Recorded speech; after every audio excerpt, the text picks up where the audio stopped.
did it because I hated them. And after I killed them, I might have screwed a few of them, but I didn't give a shit. They were just pieces of trash to me. Why'd you hate them so much? Why did I hate them? Because women had control over me, and I don't. You took the lives of 48 women. You snuffed them out.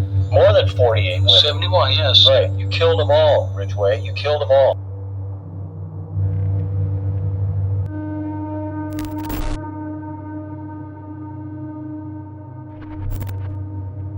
Durante más de 2 décadas, un asesino acechó las calles de Seattle, dejando tras de sí una ola de terror y muerte. Su blanco, mujeres jóvenes y vulnerables, muchas de ellas trabajadoras sexuales que desaparecían sin dejar rastro. La investigación se convirtió en una de las más largas y frustrantes en la historia criminal de Estados Unidos. Esta es la historia del asesino de Green River.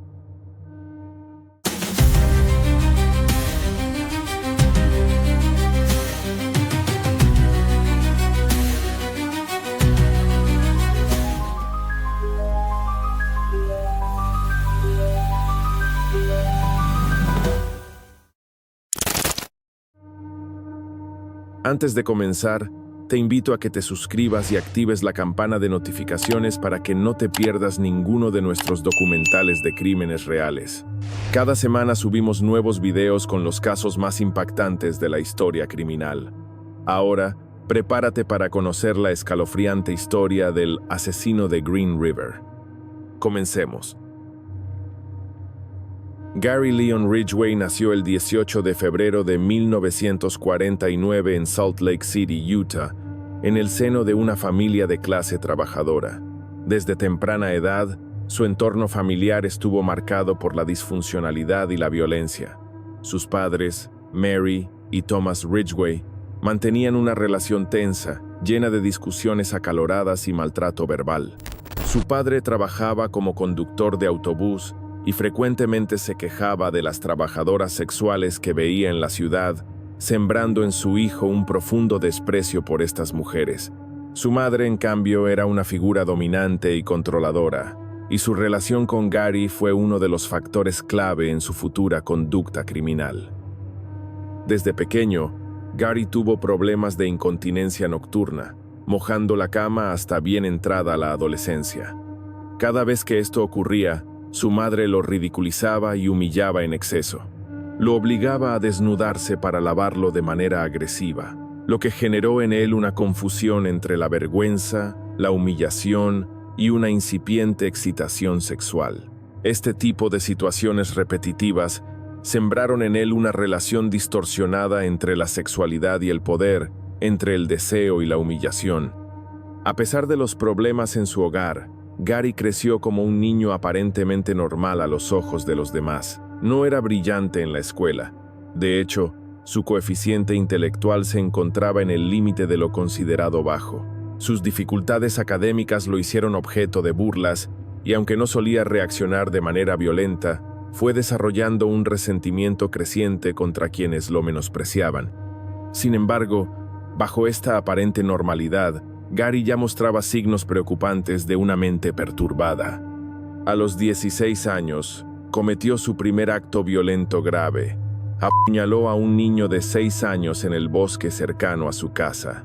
Sorprendentemente, el niño sobrevivió, pero relató que Gary lo llevó al bosque, lo apuñaló y luego se alejó riendo. Este incidente, que en otras circunstancias podría haber sido una alerta temprana de sus tendencias homicidas, no tuvo consecuencias legales para Ridgway y fue prácticamente olvidado. Gary Ridgway ya mostraba signos preocupantes de comportamiento violento y una falta de empatía extrema. Durante su adolescencia, se sabe que tenía un intelecto por debajo del promedio y dificultades académicas, lo que lo llevó a repetir varios cursos. Sus compañeros lo describían como un joven extraño, con problemas de comunicación y una actitud inquietante. Sin embargo, lo más alarmante era su inclinación por la crueldad y la violencia. Otro aspecto inquietante de su comportamiento en la adolescencia fue su relación con la religión y el sexo. Ridgway creció en un hogar donde su madre era una figura dominante y humillante, lo que generó en él una extraña dualidad entre la devoción religiosa y la obsesión por la prostitución. A los 16 años, ya experimentaba impulsos sexuales incontrolables y solía visitar prostitutas con frecuencia, a pesar de su juventud. Además, tenía fantasías violentas en las que mezclaba la sexualidad con la agresión, lo que más tarde se convertiría en una característica distintiva de sus crímenes. A menudo hablaba de su deseo de matar prostitutas y de la sensación de poder que le generaba la idea de controlar la vida y la muerte. En la escuela, se mostraba callado y retraído, pero su mirada inquietante y sus comentarios perturbadores hacían que sus compañeros lo evitaran. A pesar de estos signos evidentes de problemas psicológicos, su familia y el sistema educativo no intervinieron de manera efectiva. Sus problemas de conducta se atribuían a su bajo rendimiento académico y a la estricta disciplina de su madre, pero nadie profundizó en el peligro latente que representaba. Ridgway también mostró un interés creciente por la necrofilia, expresando su fascinación por la idea de tener control absoluto sobre el cuerpo de una mujer sin vida. Este pensamiento perturbador solo se intensificó con los años y se convirtió en el núcleo de sus crímenes posteriores. La falta de supervisión y la indiferencia con la que se trataron sus primeros actos violentos le permitieron desarrollar su sadismo sin consecuencias, allanando el camino para su futura carrera como uno de los asesinos en serie más prolíficos de la historia. Tras terminar la secundaria a duras penas, Gary se enlistó en la Marina de los Estados Unidos, buscando un escape de su hogar y un propósito en la vida. Fue enviado a Vietnam en plena guerra, aunque nunca participó en combates directos. Sin embargo, fue en este periodo cuando sus impulsos sexuales se descontrolaron.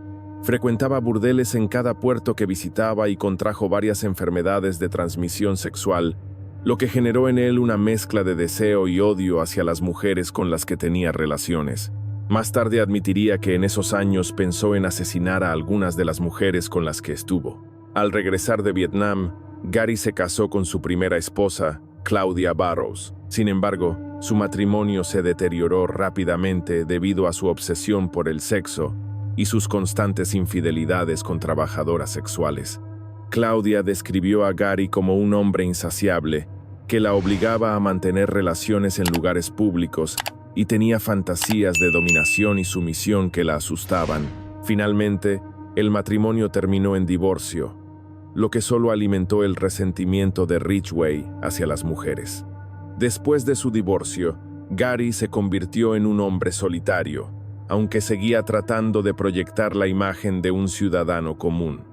Se casó nuevamente, esta vez con Marcia Winslow, con quien tuvo un hijo. Aparentemente, trató de construir una vida estable, pero en su interior, la oscuridad que lo había acechado desde su infancia comenzaba a tomar el control. Gary Ridgway mostraba una existencia aparentemente normal, pero en realidad llevaba una doble vida llena de oscuridad y perversión.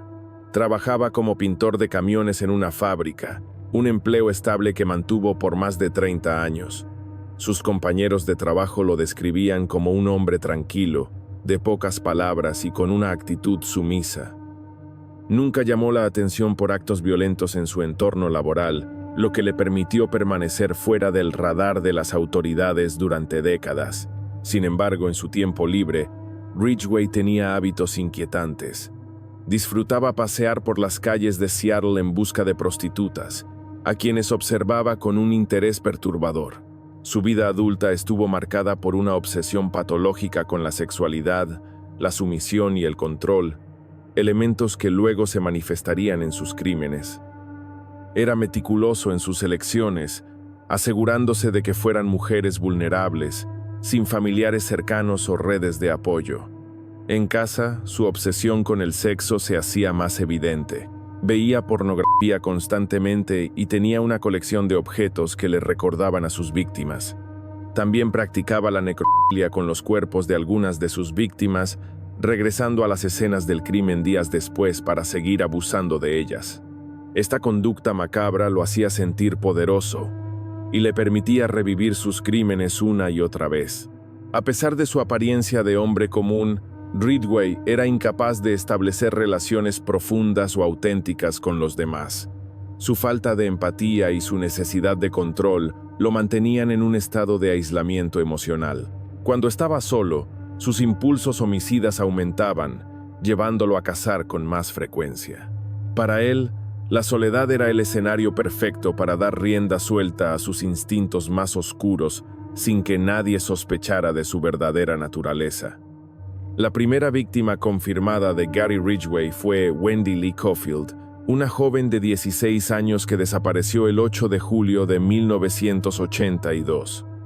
Wendy era una adolescente con un pasado difícil, que había pasado por varios hogares de acogida y tenía antecedentes de fuga. Al igual que muchas de las víctimas de Ridgway, se encontraba en una situación vulnerable cuando cruzó su camino con el asesino. La noche de su desaparición, Wendy fue vista por última vez cerca de una carretera en el condado de King, Washington, un área conocida por la presencia de trabajadoras sexuales. Ridgway, que ya había perfeccionado su método de ataque, la recogió en su camioneta con la promesa de dinero a cambio de sexo. Sin embargo, en cuanto estuvieron en un lugar aislado, el asesino reveló sus verdaderas intenciones.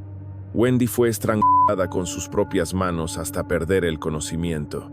Para asegurarse de que estuviera muerta, Ridgway utilizó un cordón para asfixiarla por completo. Para él, esta no era solo la eliminación de una víctima, sino la culminación de un deseo oscuro que había estado alimentando desde la adolescencia. El 15 de julio de 1982, una semana después de su desaparición, el cuerpo de Wendy fue encontrado flotando en el río, desnudo y con signos de estrangulamiento. Su hallazgo fue el primero de muchos, marcando el inicio de una serie de crímenes que aterrorizarían a la comunidad durante casi 2 décadas. Sin embargo, en aquel momento, la policía no tenía pistas sólidas sobre el asesino y no logró conectar el crimen con Gary Ridgway. Para el homicida, esta primera muerte fue el punto de partida para una escalada de violencia que lo convertiría en uno de los asesinos en serie más prolíficos de la historia de Estados Unidos. Ridgway tenía un perfil de víctima muy específico. Mujeres jóvenes, muchas de ellas trabajadoras sexuales o adolescentes fugitivas en situaciones vulnerables. Estas mujeres eran un blanco fácil porque, en su mayoría, no tenían vínculos familiares o redes de apoyo que pudieran reportarlas de inmediato como desaparecidas. Además, Ridgway sentía un profundo odio hacia las trabajadoras sexuales, considerándolas indignas y fáciles de eliminar sin que nadie las extrañara. Para atraer a sus víctimas, Ridgway usaba su apariencia común y su actitud tranquila para ganarse su confianza. Conducía una camioneta y utilizaba excusas como ofrecer dinero a cambio de sexo o simplemente ofrecerles un aventón. Una vez que la víctima entraba en su vehículo, se aseguraba de estar en un área apartada antes de atacar. A menudo, fingía ser un cliente amigable, pero cuando la víctima menos lo esperaba, la estrangulaba con sus propias manos, con una cuerda o incluso con sus propias prendas de vestir. Ridgway prefería el estrangulamiento porque no dejaba rastros de sangre, lo que dificultaba que las autoridades lo relacionaran con los crímenes. Tras asesinar a sus víctimas, transportaba los cuerpos a zonas boscosas, ríos o terrenos apartados en el condado de King. Muchas veces, regresaba a las escenas del crimen días después para mover los cadáveres y evitar que fueran encontrados. Además, para despistar a la policía, dejaba objetos falsos en las escenas del crimen o distribuía los cuerpos en distintas ubicaciones para hacer creer que eran asesinatos no relacionados. Durante años, la policía del condado de King sospechó de Gary Ridgway, pero la falta de pruebas concretas impidió su arresto. Sin embargo, el avance en la tecnología del ADN a finales de los años 90 permitió que los investigadores finalmente obtuvieran la evidencia necesaria para incriminarlo. En 1987, cuando Ridgway fue identificado como un posible sospechoso, las autoridades tomaron muestras de su saliva y cabello, aunque en ese momento no contaban con los avances científicos para analizarlas a fondo. Sin embargo, en el año 2001, Con la mejora en las pruebas de ADN, los investigadores revisaron nuevamente las evidencias encontradas en las escenas del crimen. Los análisis compararon el ADN de Ridgway con las muestras de semen halladas en los cuerpos de varias víctimas. Los resultados fueron irrefutables. Gary Ridgway era el asesino de Green River. Con esta prueba definitiva, el 30 de noviembre de 2001, Ridgway fue arrestado en la fábrica de camiones donde trabajaba. Apenas mostró resistencia, ya que sabía que su tiempo se había agotado. Inicialmente, Ridgway negó los asesinatos, pero cuando se dio cuenta de que las pruebas en su contra eran abrumadoras, decidió colaborar con las autoridades. Durante los interrogatorios, jugaba con los detectives, confesando a medias y dando información confusa sobre la ubicación de los cuerpos. Sin embargo, los fiscales le ofrecieron un trato. Si cooperaba plenamente y ayudaba a encontrar los restos de sus víctimas, evitaría la pena de muerte. Ante esto, Ridgway aceptó y proporcionó detalles sobre la forma en que asesinó a las mujeres y dónde las había dejado. El 5 de noviembre de 2003, se declaró culpable de 48 asesinatos, aunque se cree que la cifra real supera los 70. En diciembre de 2003, Gary Ridgway fue condenado a 48 cadenas perpetuas sin posibilidad de libertad condicional. Durante el juicio, las familias de las víctimas se enfrentaron al asesino, expresando su dolor y enojo. Una de las escenas más impactantes ocurrió cuando un padre de una de las víctimas, en lugar de insultarlo, le dijo que lo perdonaba, lo que hizo que Ridgway rompiera en llanto por primera vez. Actualmente, cumple su condena en la prisión estatal de Washington, en confinamiento solitario. Se mantiene bajo estricta vigilancia, ya que otros reclusos han intentado atacarlo en varias ocasiones. A pesar de su encierro, el misterio sobre la cantidad exacta de mujeres que asesinó sigue sin resolverse. Si te apasionan los documentales sobre crímenes reales y quieres conocer más casos impactantes, no olvides suscribirte al canal y activar la campana de notificaciones. Nos vemos en la próxima entrega de Casos Criminales.